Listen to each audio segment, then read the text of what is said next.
things about our show is it's going to be unique. You are what you do. You can say any amount of things that you want to say, but what you do is what everybody sees. People are like, oh, I'm just going to JV it. Like, let's just JV it. Like, what the hell is that mean? I cannot tell you how excited I am to hang out with you guys today, so thank you so much. Well, then that end buyer could come back and say, well, I didn't fully understand that it was subject to. That's not a thing. Like, the SEC has thought of all of these things. They've been here since 1932. And you can do what you want with your property. Buyers have time, they have negotiating power, they have options. Oh my gosh, I am blown away by your inexperience, and they've been in business 20 years. And that includes things other people put on your property, right? It's your property to be okay. Suddenly, Cousin Jimmy's in a lawsuit. A novation is replacing one contract or one obligation with another. Out with the old, in with the new. Yes.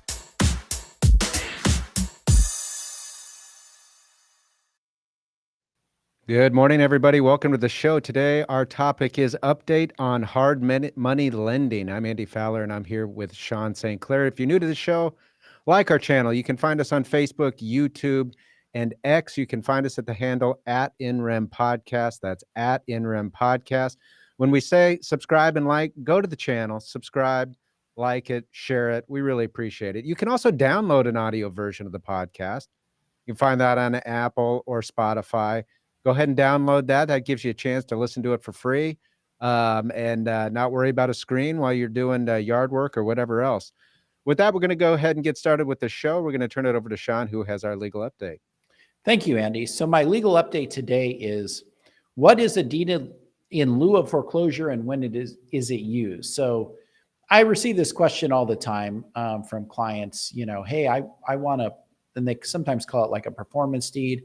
I want a performance deed. Can I get it signed in advance? Those types of things. And the answer is no. When a deed in lieu of foreclosure is to be used is when there is a default under a loan, and instead of the lender going to foreclosure, they're willing to take a deed back from the borrower to the property in lieu of foreclosure. That's why it's called a deed in lieu of foreclosure. So a couple of things, though, to be mindful of with a deed in lieu of foreclosure. So the first thing that you have to be mindful of is the fact that when you do acquire the property via a deed in lieu of foreclosure, you're acquiring it subject to any liens, claims, and encumbrances that exist as of the date that you take the deed in lieu of foreclosure, not that existed at the time that you got your lien against the property, but at the time of the deed in lieu of foreclosure. So if you take the deed in lieu of foreclosure and the borrower has a judgment against them that was recorded after your deed of trust or your mortgage, you're going to take the property subject to that judgment. If they have, an IRS tax lien or some other claim or encumbrance against the property, mechanics liens is another example. And they're recorded after or effective after the date of your original deed of trust or mortgage. When you take that deed in lieu of foreclosure, you're going to take it subject to all those things. So you definitely want to obtain, as a lender, a title report and make sure that, in fact, the title is clear and is good, and you're not going to be put at a disadvantage by taking the deed in lieu. If title is not clear, not only a title report, but title insurance, you're going to want the transaction insured because that's takes it a step further and actually gives you the protection of making sure that title is clear and you have an insurance product to, assist with that. So once you confirm title is clear and you're going to get your insurance, then you can take that and record it. But if title is not clear, then you have to decide, okay, well, what now? Well, what that is probably going to mean is you can't do a deed in lieu of foreclosure, and you're going to have to go and actually foreclose on the property and go through the process of the foreclosure, so that through the foreclosure process, you wipe out any junior or inferior liens, claims, encumbrances against the property. So that judgment that's recorded after your deed of trust or mortgage, that'll be wiped out through the foreclosure process. The IRS lien recorded after your document, it'll be wiped out. Mechanics lien, if it's effective after the date of your deed of trust or mortgage, it'll be wiped out. So you may have to go through the foreclosure process if title isn't clean or clear for purposes of that deed in lieu. The second thing to keep in mind is in states like Arizona, where we have anti-deficiency statutes, a deed in lieu of foreclosure is not the completion of a foreclosure, and the lender, unless the parties agree otherwise, the lender retains deficiency rights. So if they take a deed in lieu of foreclosure and you as the borrower owe the lender $500,000 and the property is only worth $350,000, the lender potentially could go and file a lawsuit against you for that $150,000. But if the lender actually goes and completes the foreclosure of the property, then in that case, by completing the foreclosure, the anti-deficiency protections will kick in, and there won't be any deficiency rights or amounts owed. So from a lender perspective, you want to make sure that title is clear and that you're not going to have any title issues. And then from a borrower perspective, you're going to want to make sure that your deed in lieu of foreclosure agreement provides that the lender is releasing you from any further liability in exchange for you giving the lender the deed in lieu of foreclosure. All right. Thank you, Sean, for the legal update. Let's go and talk about a couple of announcements. Every Tuesday at 2:00 p.m. Arizona time, we have the Creative Finance Collective. That is where we and other professionals in the area of creative finance, mainly lawyers, from different states and different jurisdictions get together and talk about creative finance, what we're seeing, how the law is playing out with respect to the states that we practice in, what we're seeing is working, not working, problems that we're solving for clients, and we talk about that. But we're also there to answer questions for you, the listener. So this is a prime opportunity for you if you've ever had questions and you wanted to hear from a lawyer's perspective, not just some YouTube guru or whatever else, just a lawyer's perspective on what is done right and what is done wrong with creative finance, what to watch out for, and the things to be thinking about when it comes to that. This is your opportunity. We're on for as long as we get questions and until we stop getting questions. And we're there for max an hour. So join us. It's a good time. It's a great opportunity to engage with us and for us to engage with you. We'd appreciate it and love to have you. You can find that on Facebook, YouTube, and X, just like this show. Go there. We'll be monitoring the public comments on all those platforms and ready to answer questions. All right. And if you have questions for today's episode, feel free to post those in the chat as you're listening. Don't wait till the end. We try to reserve 15 minutes at the end of the episode if there are any questions. But if you have that question, go ahead and post it in the comment. And we're monitoring that. We will get to those. All right. So today I want to get to our topic. Today we're talking about kind of a market update from the perspective of hard money lending. So we're going to talk about hard money loans. We've talked about this in the past. It's been some time. We wanted to get back to it, address hard money loans, and really kind of take a temperature of the market itself. And with us to talk about hard money lending is Andrew Bang. Andrew, thanks so much for joining us.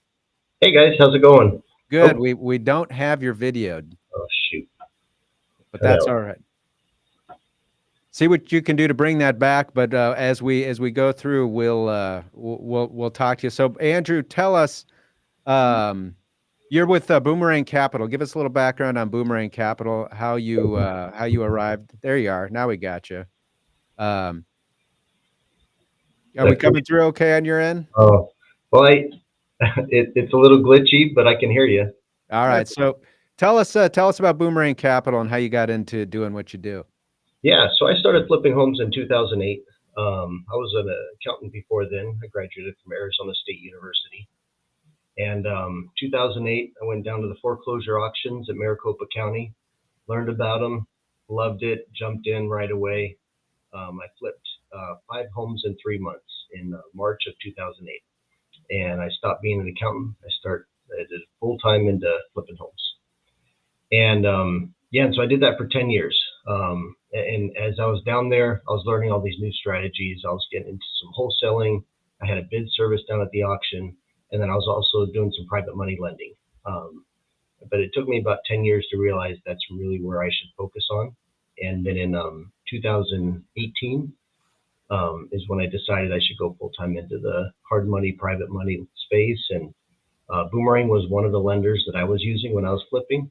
And so I just reached out to them and they said, yeah, we'd be glad to have you come on board. And they were just a small fund, lending mostly in Denver and a little bit in Phoenix.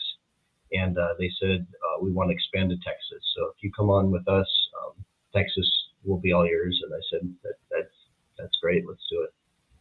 So as a real estate investor, it sounds like for the better part of 10 years or so, you had a pretty good experience from the investor's perspective with hard money lending. Is that fair to say?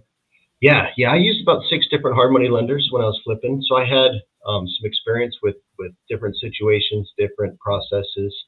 I really like Boomerang. There's other lenders that I like too. But I definitely saw it from a different perspective. And now that I've been on this side, it's a totally different, it's another different perspective. And it's been really interesting to see, who's flipping homes, which homes get chosen for flips, how to acquire flips, and why flips fail. I actually wrote a book on that topic of what I've seen when I was flipping homes, and then what I've seen as a lender from 2 different perspectives. Yeah, in fact, I think the first time I think we had on you, the show was Why Flips Fail. And if you're interested and you're watching this show, you can go back. I guess that would have been 2022 or so. And we had an entire episode with Andrew about his experience with flips and what you can do to do them right and what you can do to cause them to fail. So where can, you mentioned you wrote a book about that. Where can folks find that? It's on Amazon. Yeah, it was an Amazon bestseller for a little bit there. It's called Fix, Flip, and Fail. I'm sure you just type in my name, Andrew Bang, it'll pop up there. All right, very cool. So let's break this down. And we called this, we're going to talk about hard money lending generally for those that are watching that maybe aren't familiar with the process. But I think, and we called this an update.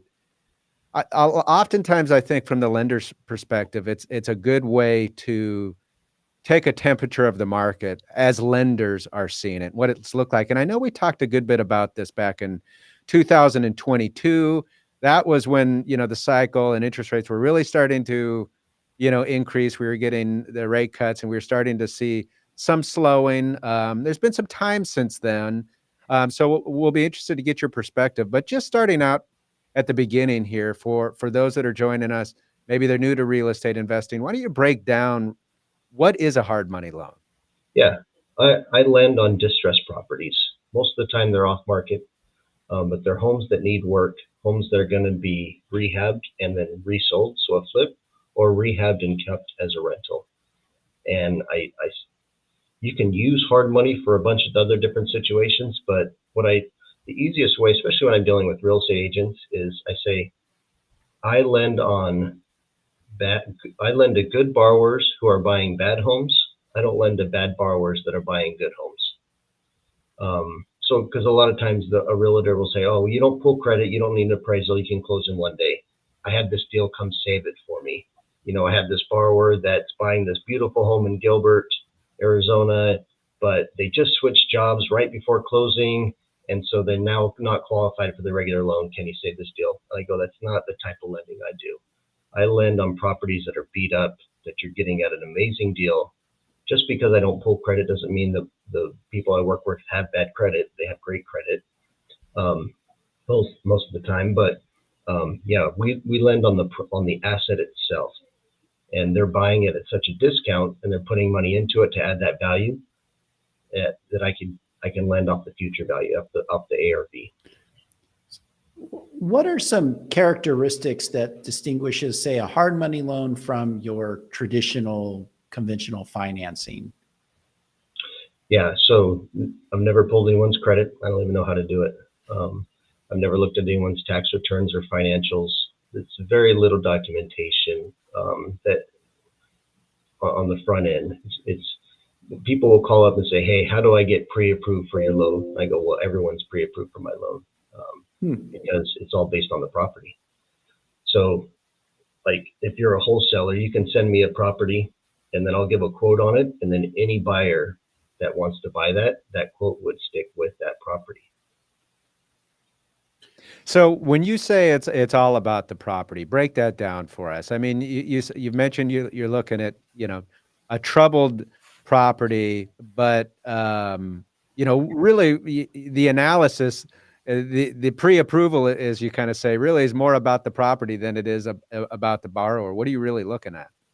Yeah, I'm looking at what price are they buying it at, how much rehab does it need, and then what is it going to sell for, and I'm really just doing desktop appraisals all day. People are sending me properties saying, "Hey, look at this deal. Would you lend on it?" And I go, "Yeah, this looks like a great deal." Or, because I can say, "Yeah, if you put 40,000 into this and you're buying it for 200,000, and I see it can sell for 350, there's plenty of room. Yeah, I'll definitely lend on this, and here's my numbers on it." And I just have the one loan. I give the same terms to everybody. Yeah, I ask a few questions about the borrower. What's your experience? Have you flipped a home before? Do you have any experience dealing with contractors? Are you a licensed real estate agent? Just so I know who I'm going to be dealing with, because we service all our loans in house. It's our own money. We're not selling our loans, and we're not brokering deals. So I need to know who I'm going to deal with for the next 3 to 6 months. But if the property works, I'm going to lend on it. So if you qualify the property, do you have wholesalers then that come to you and say, "Okay, will you lend?" And then they basically can market to another investor and say, "Hey, look, I already have the loan in place for you. Why don't you take this, contract off of my hands for a fee, of course, and take it off of my hands, and then contact Andrew, and they'll do all the financing for you to do your fix and flip or long-term hold or whatever it is that you need, because it's already there. You don't have to qualify." Do you have wholesalers that use you in that manner? Absolutely. I love working with wholesalers. And I think wholesalers love working with me because I try to make it as easy as possible. Yeah, they'll send me a property and they know they're going to get 100 calls on it because they have it at a good price. It's a good flip. And if they can, and I'll send them, I try to get them terms within 10 minutes of them sending it to me, because I know it's the good properties go within an hour or two. And then those terms will be good for anybody that call them up. So instead of marketing their property, say they're selling it for 500,000 and they know it's going to go quick, they can go, "Well, I have this property that you can buy with 50,000 down because I'm lending 90% on it." So there's two different ways they can market that property because I've already given them a quote on it. What is the typical down that you are going to require? Does it depend on the value of the property or what you're seeing with respect to the property? Or is there kind of a number you're always targeting as far as a down payment?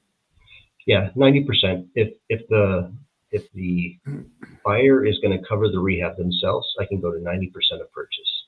And then if they want rehab included in the loan, I'm normally at 85%. So it's either a 10 or 15% down payment. Now, are you guys strict on where the down payment comes from? Yes and no. I want to know where it's coming from. I want to know who's involved. I don't mind partners. I don't mind seconds. There's a big difference between an uncle lending them money to be in second position and some random lender out of New York City giving them money that they've never met before. So if it is a second from a lender they've never met that's out of state, I'm not gonna give them 90% on that deal. I'll probably give them 80 or 75%. I want more down because the likelihood of default is greater in that situation. But if the money's coming from a partner or uncle or a father, I'm going to give them regular terms. What about seller financing for the second? I don't like it. Okay. Yeah, I've seen too many things go wrong.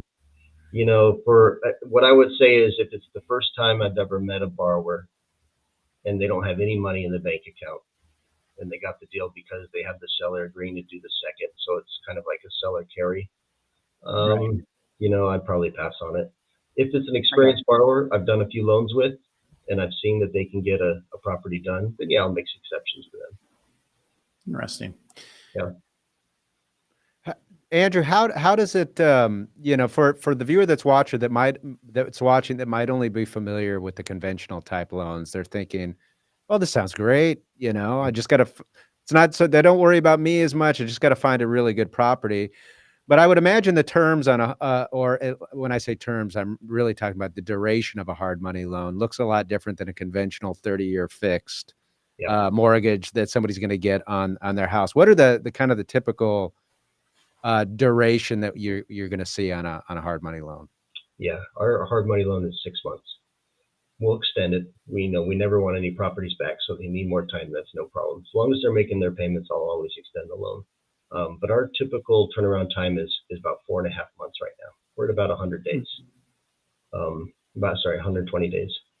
And so with these flips, they want to be in and out as soon as they can. And we're at 11% interest in Arizona. We're at 12% in Texas. There's no prepayment penalty, but if it takes them 6 months to flip that house, that's 6%.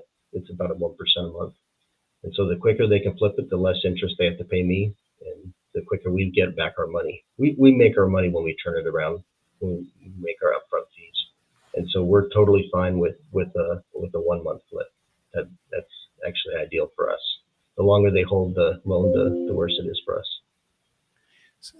So that's a fix and flip. Let's say somebody's going to rehab for purpose of a long-term hold. Then the expectation is that they do the rehab, and at that point, they're going to basically refinance into a more conventional loan. Is that accurate? Yeah, we just have the one loan. So if they're going to hold it as a rental, I go, get pre-approved beforehand with your other lender. So make sure you have everything lined up. If that lender has no seasoning, which means they don't have to be on title for 6 months, like a Rocket Mortgage or Chase Banks, we'll want them on title for at least 6 months. Then they could refinance us out within, a couple weeks or a month, which is totally fine. But if they need more time, that's okay too. Now, Andrew, as with all of things, this product or a hard money loan is going to work with certain type of real estate investments, and it may not work with others. Now, you've mentioned a few, the fix and flip, wholesaling. Give us an idea, in your experience, what hard money lending does work well for and what it doesn't. Yeah, so it works best for flips. It works best for buying properties where the seller will only accept a cash offer. Hard money is going to work great for that. I've also seen we do a lot of 1031 exchanges. So if someone wants to buy a 1031, they're selling a property, get into another one, but just the time frame doesn't work. Hard money works really well for that. We've done that. Where it doesn't work is for borrowers who didn't qualify for a traditional loan. They're buying a nice property, and they just want to use our hard money as a bridge. And I say, just wait. It's when you're buying a property at full market value, I'm going to be at 70% of purchase. It's going to be a really big down payment. It's a high interest rate. It's short term. So whatever problem you have fixing that credit or job or assets to debt, whatever it is, just figure it out and then buy the house. Don't use a hard money as a bridge. You're going to end up losing money in the long term. Yeah, they're kind of rolling the dice at that point, right? I mean, it's like, I don't qualify now. Yeah. But 6 months, it's all going to be rosy. And we know how that plays out, right? Yeah, it's tough because you see people get in these situations and they'll call me up and be like, hey, I've got this other hard money lender. I just need a couple more months. Can you refinance me out? And I go, I'm not taking on anyone else's problems. I don't do any refinances. I don't do any new construction. I don't do any large rehabs. I try to stay away from anything over 150,000. I kind of have the box that I found that really works for Boomerang and us and the loan that we can provide them. And if we stay within that box, then we find that we get more requests for loans than we have money. So we're instead of increasing what we do, we're actually making that box smaller. And we really want to be the fix and flip lender out there, and it's worked well for us so far. What kind of regulations come into play with hard money loans, if any? Yeah, so there's a lot of interpretation there. So you talk to one hard money lender and all the loan officers are licensed, and you talk to another one and they're like, we don't need a license. And it's the way we interpret it is we need to be licensed. So I'm a licensed MLO, and all of the loan officers with us are licensed. We are a licensed commercial bank, but we're set up as a REIT, and we collect certain documentation like a HMDA that we feel that we need. Other hard money lenders don't. Other hard money lenders, there's different ways to interpret the law. So there is, especially out in Texas, I feel Texas there's a lot of people that say they're mortgage brokers or hard money brokers out there that aren't licensed, and they interpret the law that way, which is how they want to do it, which is totally fine. But we're more on the conservative side, and let's take the extra steps. So in the event that we get audited, we're going to be compliant. Is there any pending or discussed state or federal legislation that's up and coming that could have an impact on hard money loans? I haven't heard of any. No, I think most of the time I hear about wholesaling. They're trying to cut wholesaling out or limit it in certain places. There's always the amount of interest that we can charge is different per state. So like in Texas, for default interest is where it really hits us. Texas, the most we can charge for default interest is 18%, where we can go to 27, 29% in Arizona. There's certain things like that we have to look out for, but I haven't heard anything else on the horizon. Is there like a lobby organization or group that you guys, subscribe to that goes to the state and local and federal government and, lobbies on behalf of the hard money lenders or mortgage bankers, that type of thing? I'll bet there is some smaller ones. There's a group called the Jurassic. They put on an event called Captivate each year. That's where most of the hard money lenders and private money lenders show up and talk about legislation and things like that. We do get grouped in with creative finance. So I know that there's some bills that were passed in Texas a year or two ago, and hard money applied to some of the things that they were trying to get done there. But I don't get too much into the politics and stuff, and in the events I go to, it's really not talked about too much. So Andrew, let's talk a little bit more about kind of underwriting standards. You've talked about some of this. We'd be curious to know, the last time we had you on was back in 2022. Mm-hmm. And things had really started to, we had you on a couple times, and, the market was slowing. We were coming off, I guess 2021, which was probably an unprecedented, type year for real estate investing and things like that. But there was clearly slowing. Obviously, that slowing in the economy was by design. When the Federal Reserve intentionally raises interest rates, that's designed to slow things, right? That's what it does. It takes liquidity out of the system. So kind of break down for us, 2022, how that finished out, moving into 2023, which is a different year, and kind of take us to where we are currently and what that looked like and where you guys currently are at, and kind of your underwriting standards and what the market looked like. Yeah, 2022 was really hard for hard money lenders. It was our worst year in maybe 10 years. We all took back a lot of properties. Anything that we lent on from, I'd say, February of 2022 to June of 2022, it went underwater for a little bit there because those were the highest prices. And so a lot of the first-time investors that got involved, we were giving really good terms there because there was so much competition.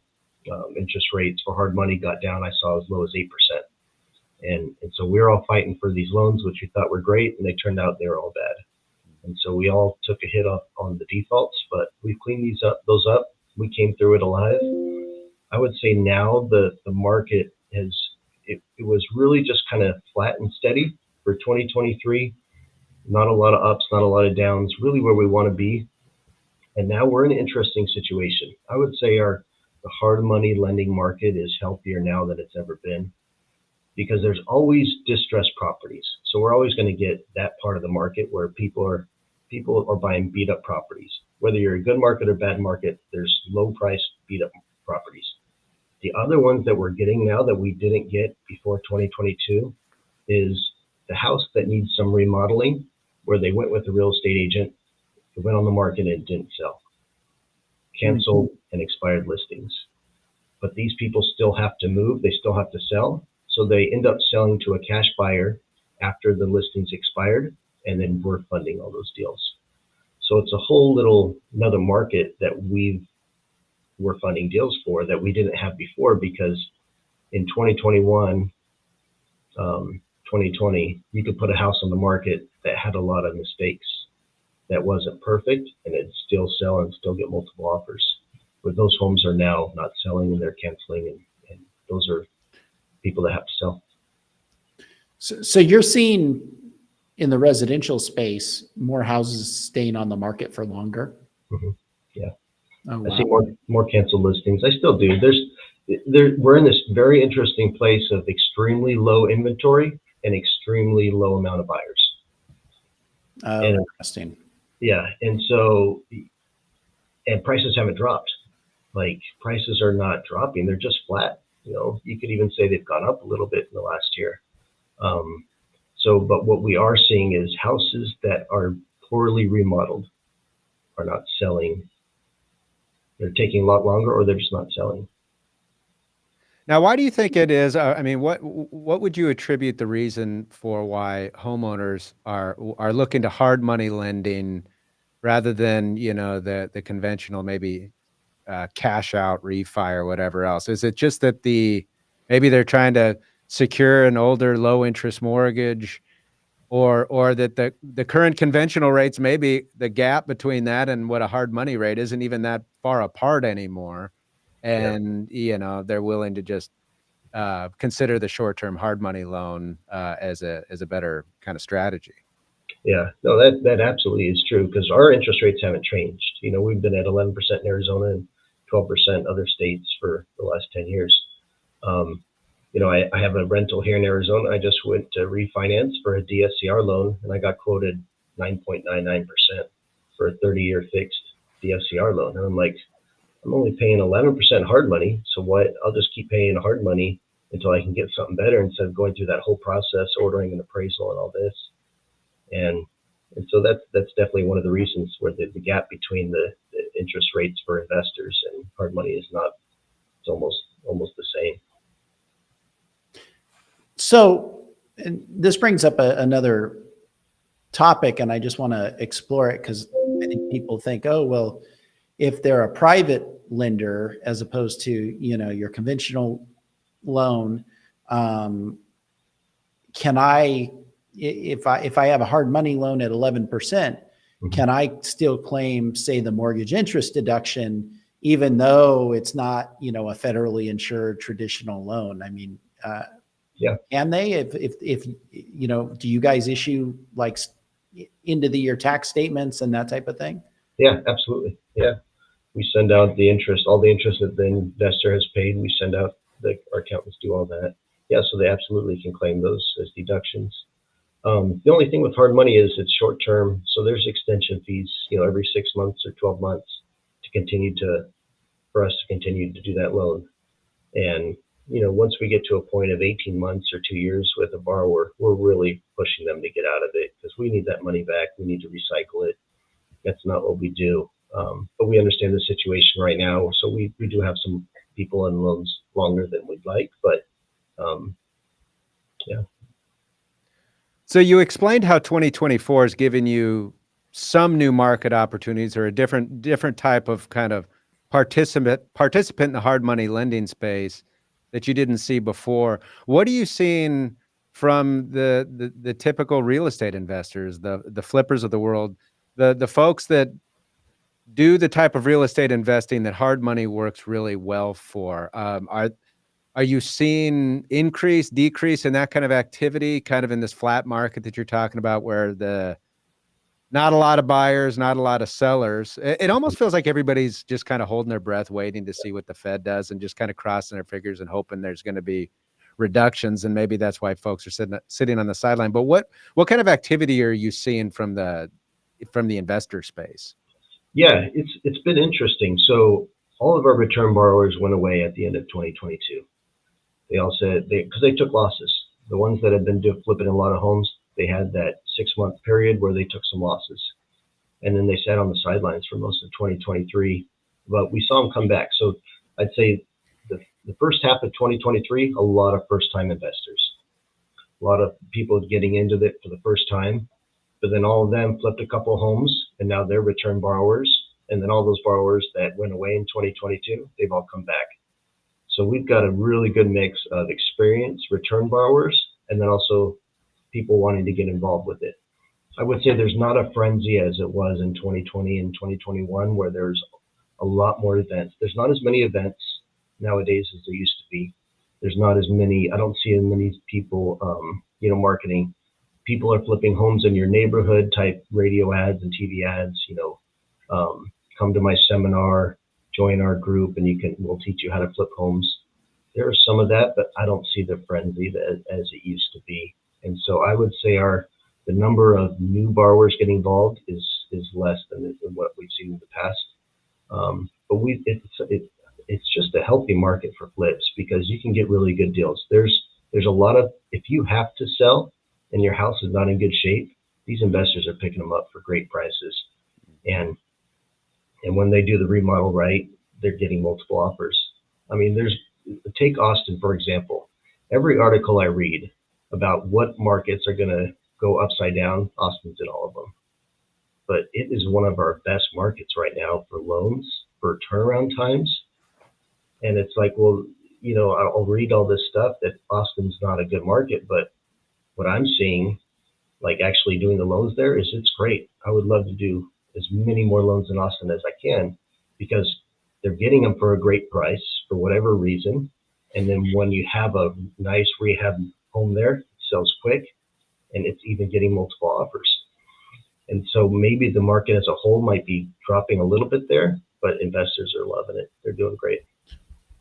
So if I understand what you're saying, if you have a property that is in really good shape and has a lot of nice features, it's a good property versus not so much, those are still selling. The good properties are still selling. It's the not so much that used to be selling like pancakes because people would just buy anything.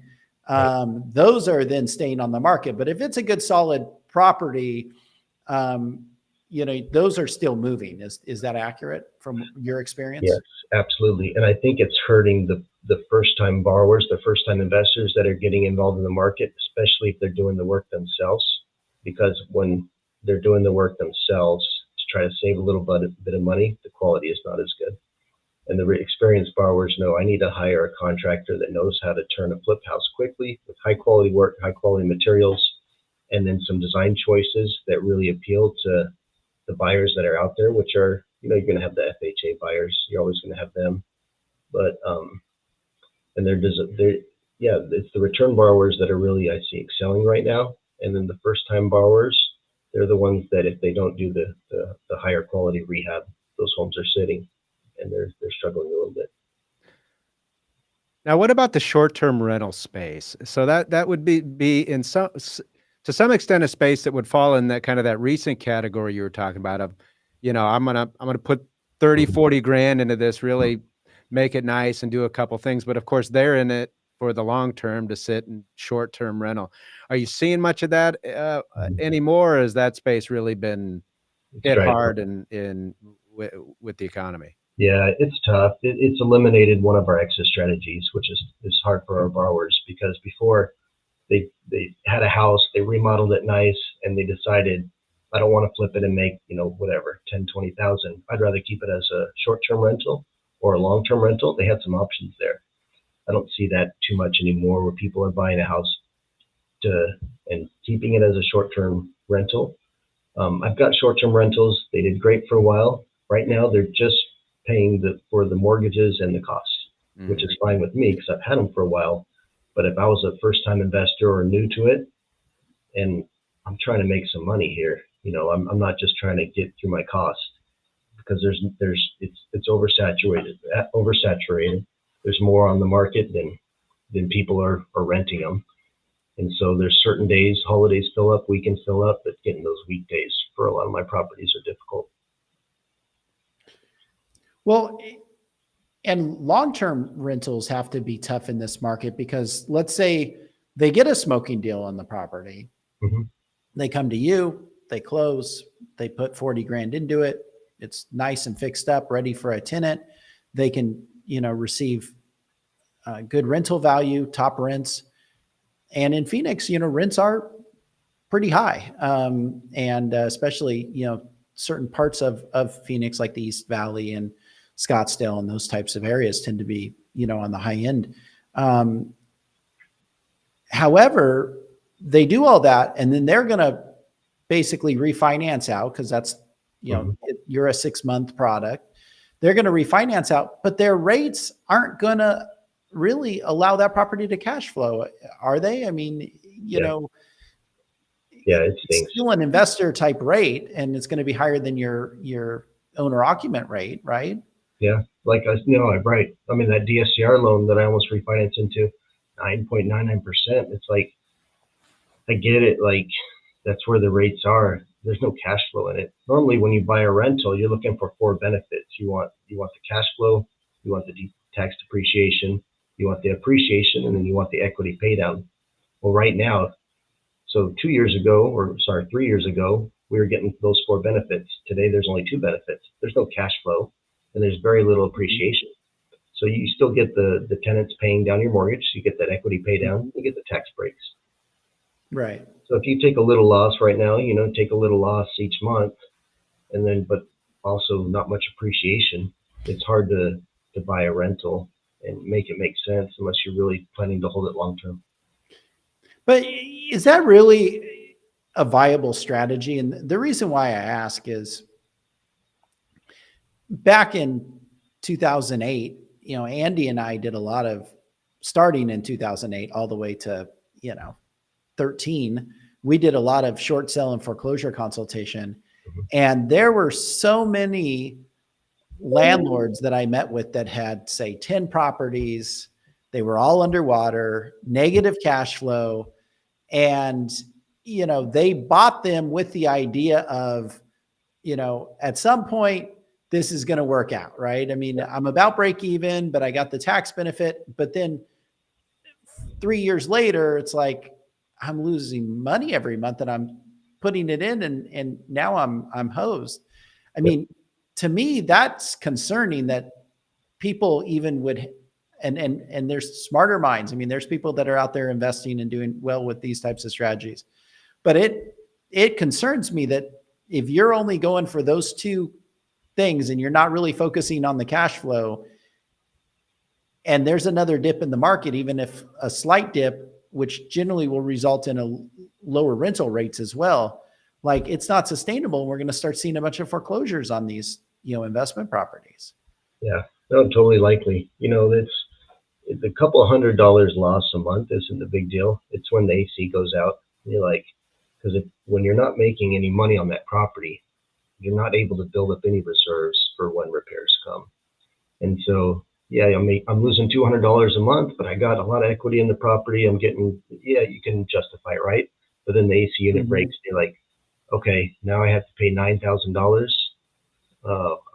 This is such a problem. Time for me to sell. Yeah. Right. And then you flood the market. And then of course it just further causes depreciation. So it's, it's interesting. I don't know how we're going to get out of the market. I mean, I thought about it. It's so interesting because we got, there's no homes on the market, but there's no buyers. Like, if interest rates drop, I could see it helping. But if interest rates drop, does that mean that more people are going to put their homes on the market? Maybe. Yeah, probably. It Well, depends on how far. Yeah. Nobody's putting their house on the market because they all have the golden ticket, right? Which is the below 4% interest. Yeah. And the likelihood of seeing that any time in the near distant future, or maybe even in our lifetimes, again, is not happening. So it's like, why do I mean, it makes no sense. And those properties cash flow. Yep. And so like, why am I going to give up that interest rate? I'm going to just turn it into a rental and, hold it for the rest of my life. I mean, it makes sense, and let the tenant pay down my mortgage. I'll own a free and clear asset. It'll be great. And so, if you own a property with that and you have to move, you can easily turn it into a rental. And that's what people are doing. I mean, I found in my limited experience, I've bought a couple of properties over the last couple of years. And my experience has been the reason why those properties are being sold are generally three reasons: divorce, the owner goes into like an assisted living facility, or the owner dies. And that's it. People aren't voluntarily putting their houses on the market with, that when they have that below 4% interest rate. My thought is, and whether or not the feds would do this or what the ultimate ramifications are, I'm not an economist. Man, why isn't somebody going in and pressuring, Fannie Mae, Freddie Mac to make or allow their loans to be assumable with a 60-day application process? And if you do that, you're going to start adding to the inventory, because sellers are going to be like, oh, well, if I let somebody take over my loan, I can go do that with somebody else, and it's very doable as long as I can qualify. But instead, now they're doing those cash out seconds. Have you read about that? Where you can pull out cash out seconds so you can remodel your property further, causing people not to want to sell, because it's like, well, my first is low interest rate. So yeah, if I go get 50 grand cash out from Fannie Mae, Freddie Mac at a decent interest rate for 30 years, I can do that addition to the house instead of going and buying the house down the street that has it already on there, now we're even, contracting the inventory. So it's an interesting conundrum we're in.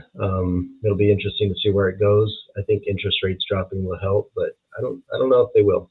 So, So Andrew, break down for us. So if we've got a new real estate investor that's listening to this and thinks, okay, this is a tool I need to add to my tool belt, hard money lending. What can they do to make themselves most attractive? Somebody who doesn't have, they're coming in new, maybe they haven't done the flip and everything else. When they come to you and find, or any hard money lender, what do they need to be thinking in terms of making themselves most attractive to be able to obtain that financing? Yeah, as much education as you can, be connected to as many people as you can.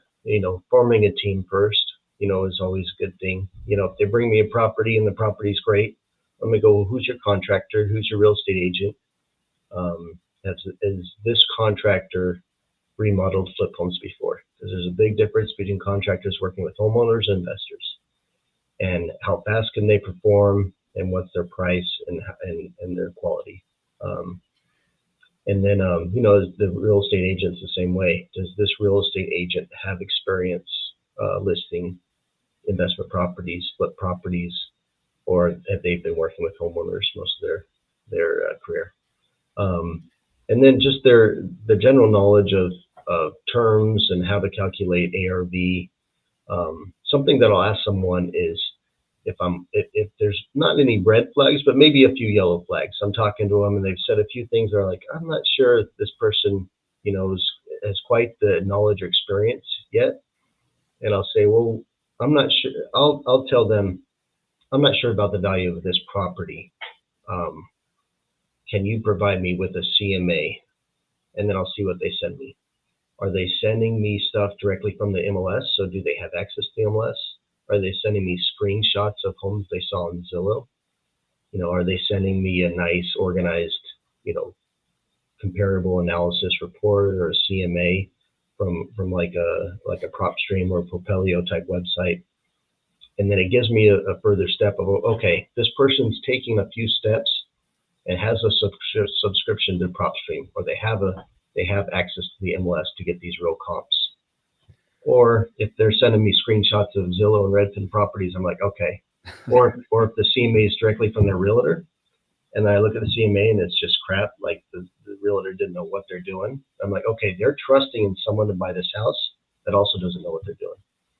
And those yellow flags become red flags. Yeah, so it seems like the underwriting is so much more about the plan, the execution, than it is about, a credit score or, this or that. I wonder how often do you work with investors, first-time investors that were members of teams that you knew a part of other investors that were borrowers from you? In other words, they weren't the initial borrower, but they were a part of a team, and you knew their experience from that perspective, and it made it an easier leap from the perspective of a lender. Absolutely. One of the reasons why I love visiting job sites, because if I'm talking to the borrower, I like the borrower, they're doing a great job. I go to the job site, and part of the reason they're doing a good job is because the contractor they're using knows what they're doing. First person I'm talking to is that contractor, and I'm saying, hey, why don't you go flip a home? I'll lend to you. I love your work. All you got to do is find a property and let me connect you to these wholesalers who have these properties, just like this investor. So instead of you just making X amount, being the contractor for the property, you'll do the work yourself, saving money, and you'll make a whole lot of money flipping a property. And so, and then any partners involved, real estate agents, the same thing. If the realtors listen to that flip property, I'm saying, hey, I'll lend to you too, just like I lend to this borrower. So when you finance both the purchase and the construction, are you working off a construction schedule or budget? Or is it just, how's the cash distributed, I guess, once the purchase is done for the construction component? Yeah, so I have the borrower provides their own scope of work. And then when they take rehab draws in that scope of work, they can put it together themselves. So they could have had their contractor put it together. And I know, budgets change and sometimes they go over or under. What I say is once we close the loan, I can't change your loan. It's recorded, it's insured. You have $60,000 for rehab. That's what it is. Mm-hmm. So if you go over that $60,000, that's fine. You just got to cover the overages. No, I can't redo the loan unless we go back to title and pay all the fees again. But within that $60,000, you can change the budget however you want. So let's say you plan to do, let's say the foundation, you knew there's a foundation issue and you plan to put $10,000 into it. Well, it's actually $18,000 when all the work's done. Well, like, okay, so maybe the flooring that you wanted to do, can you cut back a few thousand there and cut back a few thousand on the cabinets and still make it look nice? Then we're still in budget, we're fine. And then so with the rehab draws, they're done by completed work. So they just send in pictures to me. If I see the work's completed and then it follows the scope of work, then I just release those funds to them. Well, Andrew, we really appreciate you taking the time to be with us. Great information about hard money lending. Tell our listeners how they can connect with you and Boomerang Partners. Yeah, so Andrew at boomerangcapital.com is my email. And then my cell phone. You can find me on social media too. I'm the best flipping lender on Instagram and TikTok.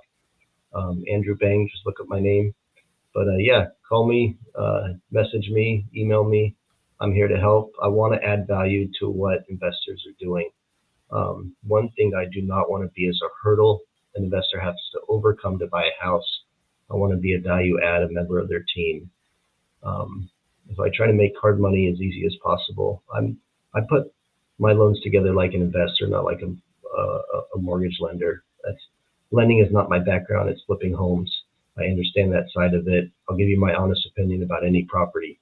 If there's not enough room in the property, I will tell you the only people that are going to make money on this deal is me, your real estate agent, and your contractor. There's no money left in this deal for you because you get paid less. The investor is the last person that gets paid in a deal. And so if it's a tight deal, there's other deals out there. Let's find something that works for everybody. All right. Andrew Bang, Boomerang Capital Partners. Thanks so much for being with us. Let's do it again soon. Hey, absolutely. Thanks, Sean. Thanks, Andy. All right. Thanks, see you Andrew. next time. With that, everybody, that is our show. Make sure to join us at 2 p.m. Today for The Collective, and we'll see you next week. Have a good day, everyone.